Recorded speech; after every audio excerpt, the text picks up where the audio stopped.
G'day guys, so it's 20 here and welcome back to Marble Mountain.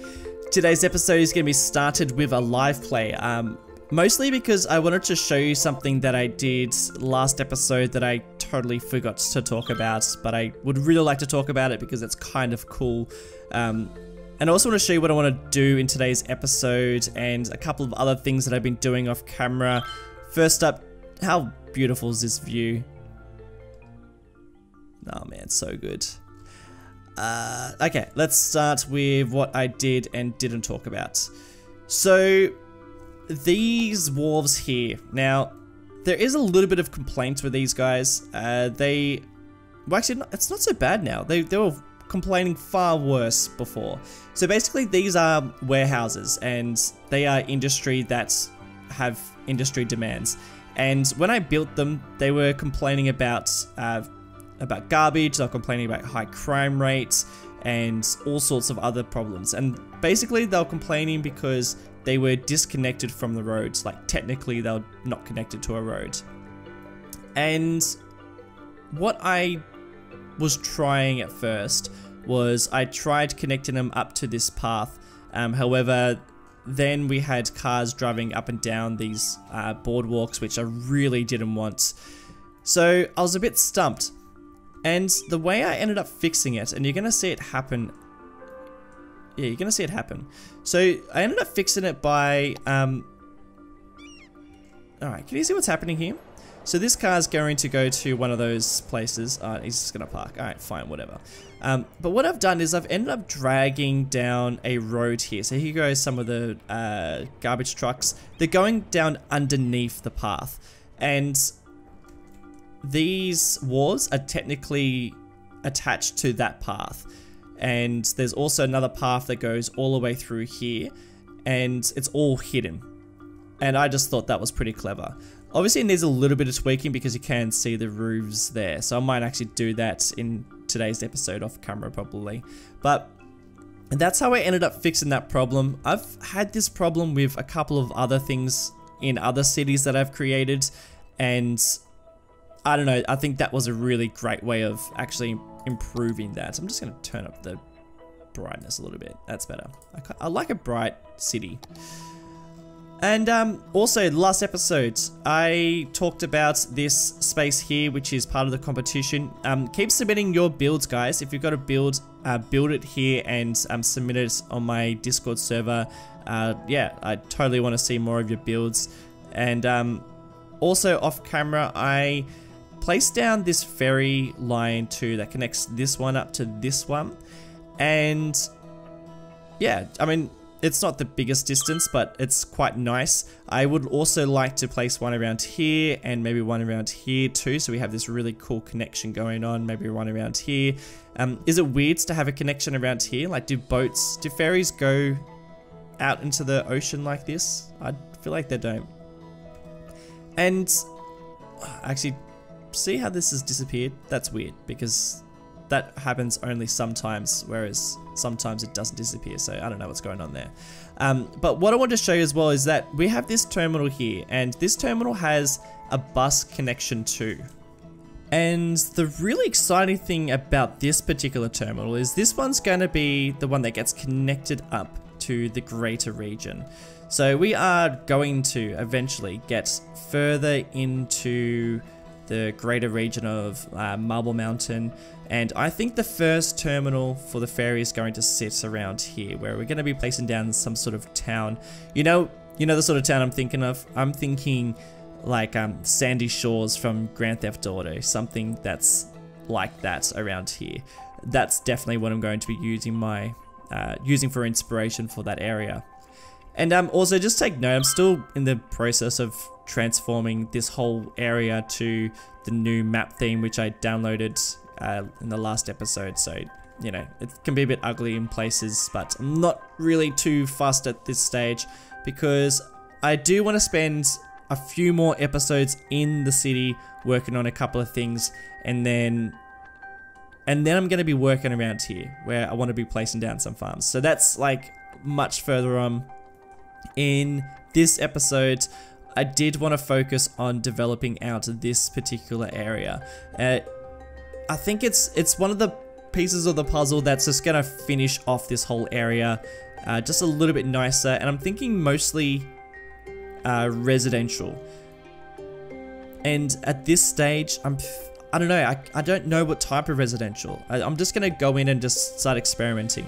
I can't tell whether I'm gonna keep it pretty like low socioeconomic like these guys, you know, much poorer houses, and in some of these like government houses too, or whether I go for some of the nicer houses that are sitting like these ones.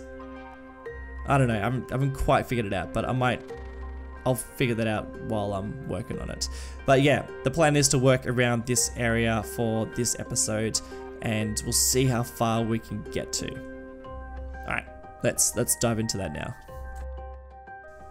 Okay, so I know I said I was going to work on the hillside first up, but I realized that I hadn't quite finished off this waterfront area, so I thought I'd spend the first half of this episode just finishing up the detail work, because I've done most of it, and there is still quite a bit to do around the other areas that I haven't built any suburbs for or any other detail work for. But for this particular area that's around pretty close to the downtown, I needed to add in something. And what I was thinking is I wanted to keep it a bit of a mix between residential areas and a bit more on the touristic side of the commercial area. So this area that I'm working on right now is just the sort of like the end part of the residential, and what I wanted to work on was I wanted to put in a bit more like high-rise apartment blocks, because being so close to the water and having such spectacular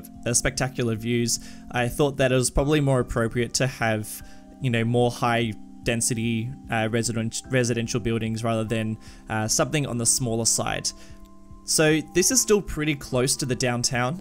There's probably, I don't know, 4 or so blocks between the downtown and the waterfront, and in between all that you will see all these houses and a little bit of small commercial areas, not really any offices or any industry like that. I wanted to try and keep it pretty much residential, and you know, I did that mostly because I wanted to keep up how much residential areas we have in Montana, and also trying to fill up that population a bit more, because you know, we are at 13,000 people at the moment, which is not too bad, but we are still asking for quite a bit for the demand, and I am trying to eventually make a bit of profit.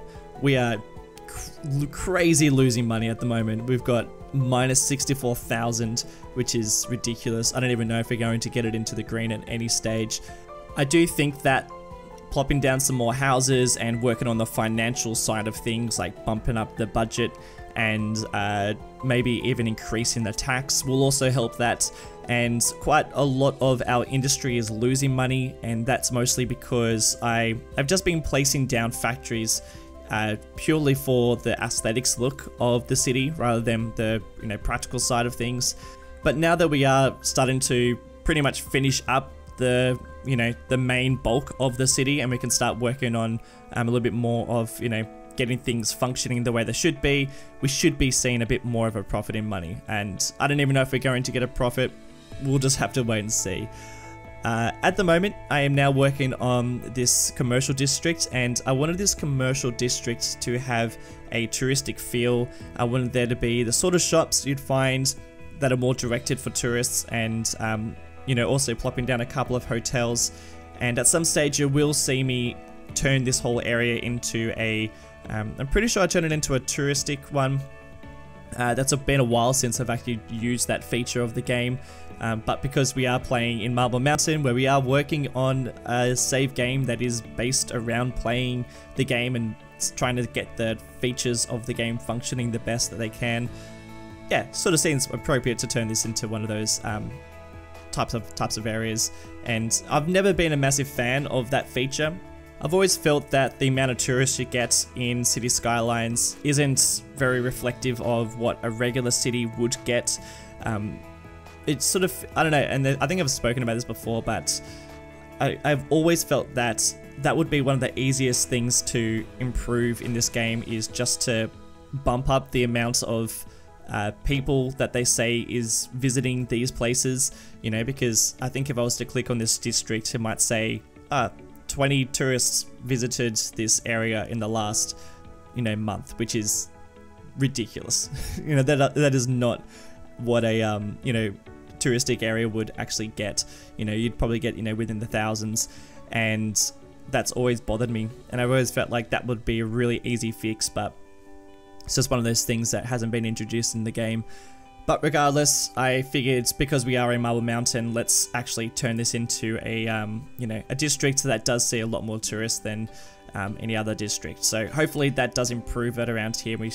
I don't know, will we start seeing a profit from that? I don't even know anymore. It's been so long since I've properly turned that feature on. And also, I am just working at changing up the texture of the ground a bit, you know, using the new Springwood map theme, which a lot of you guys were really happy about, which is really cool because I'm stoked about it. You know, trying to create that dryness, because we are playing on a map that is mostly desert, and even around the coastline I want it to be quite deserty and you know, quite dry in areas. And this green texture with the grass is great, but it's yeah, it's a little bit too green for certain areas. It's great for, you know, when you're plopping down some houses and parks and stuff like that, but not so great in between buildings where those sort of areas are quite dry, and especially around these mountain sides where I'm building at the moment. I want this whole area to be quite dry. And that last little thing that you saw me do is I was working on the districts, just changing some of the policies around there, because I find that changing those policies actually really helps to keep the functionality of the city really working the way that I want it to be. So for instance, I was having a real trash problem, and I've ended up going through all my districts and turning on recycling. I think there might be, I don't know, I think there's just a increase in people recycling in certain districts, and that's helped my trash problem a lot. I don't get any problems with trash anymore, which is yeah, which was giving me a real headache before. And at the moment, I am now working on just figuring out where the main road networks are going to go for this area. I always do this for building new districts, and you know, trying to figure out where I want new places to sit. You know, I think it's really important to figure out where the main roads go first, and then figure out where you want the districts to then also work. And because I do have this main road here now, and there is going to be quite a few suburbs around this hillside, I thought that it'd probably be appropriate to place down a bit more of an interchange and just make this whole area a little bit more complicated in terms of the roads.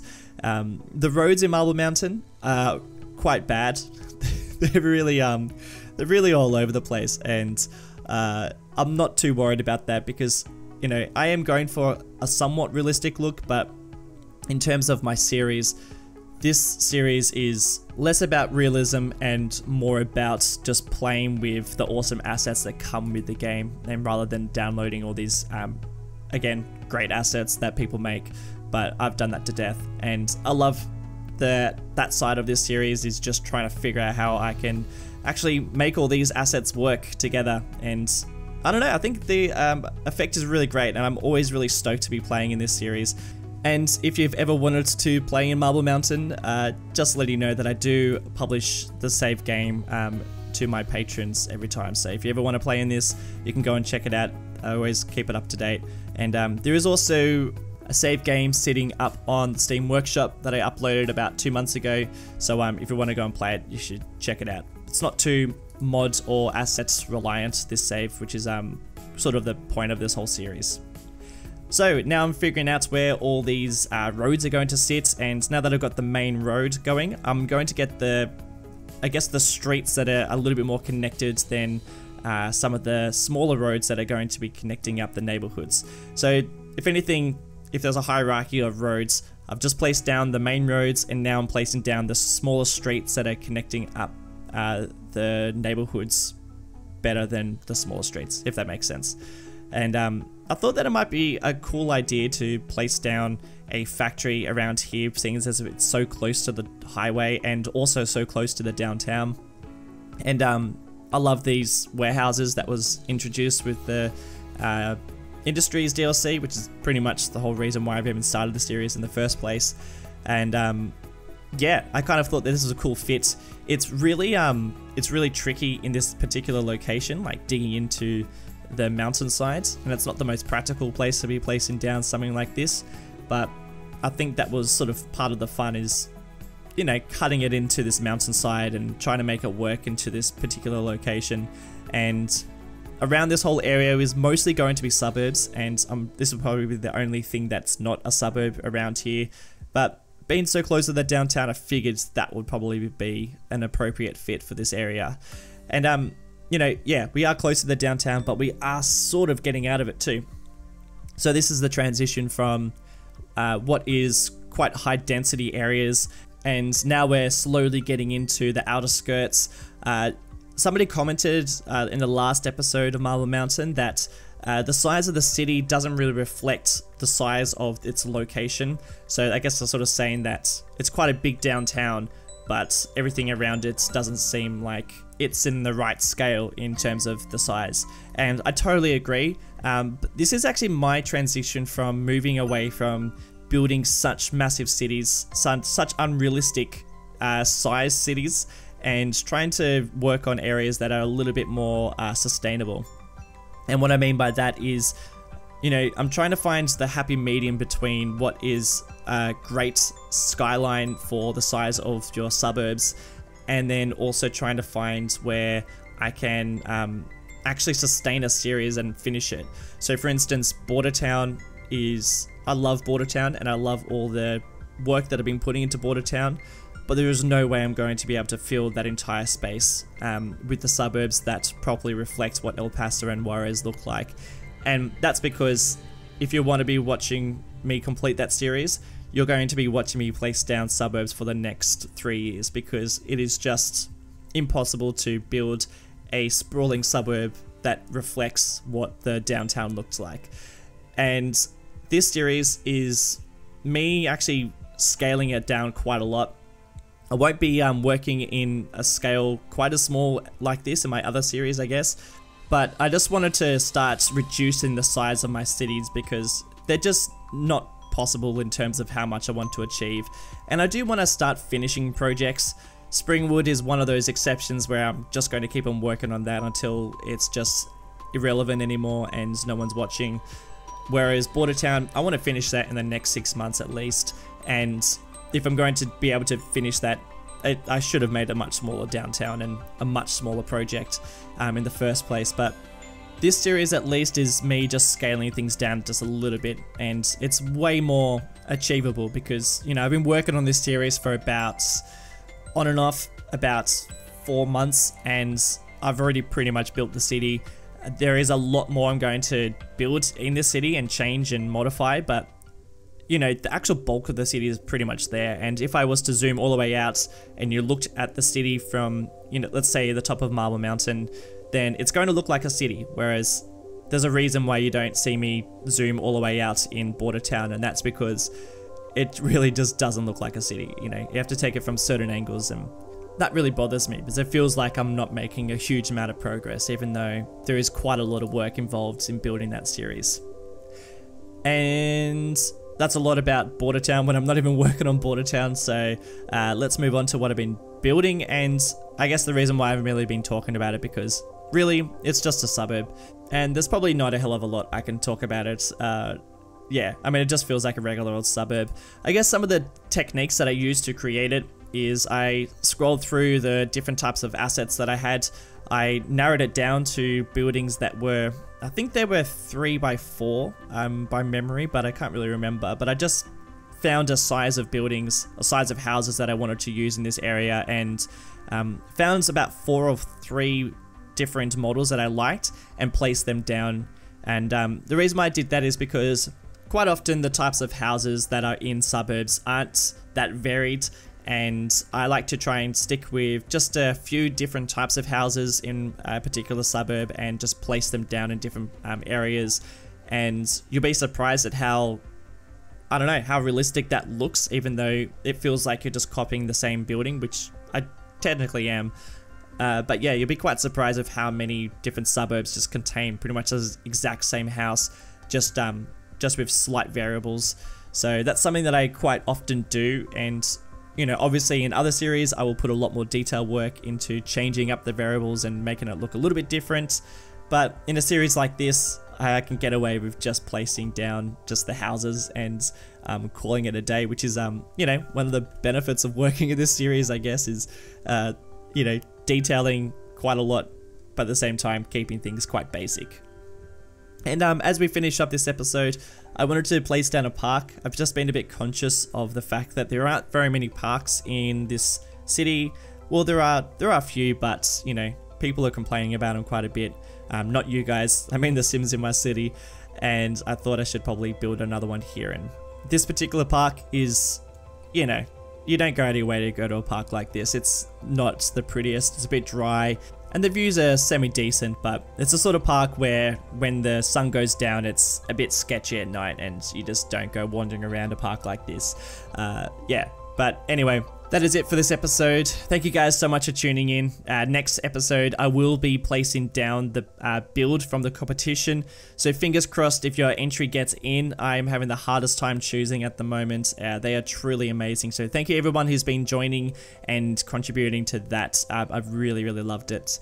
If you have enjoyed this episode, you could leave some nice feedback just by rating up the video. That would help me out a whole lot. But until the next episode, have a great week, and I'll see you in the next one. See you later.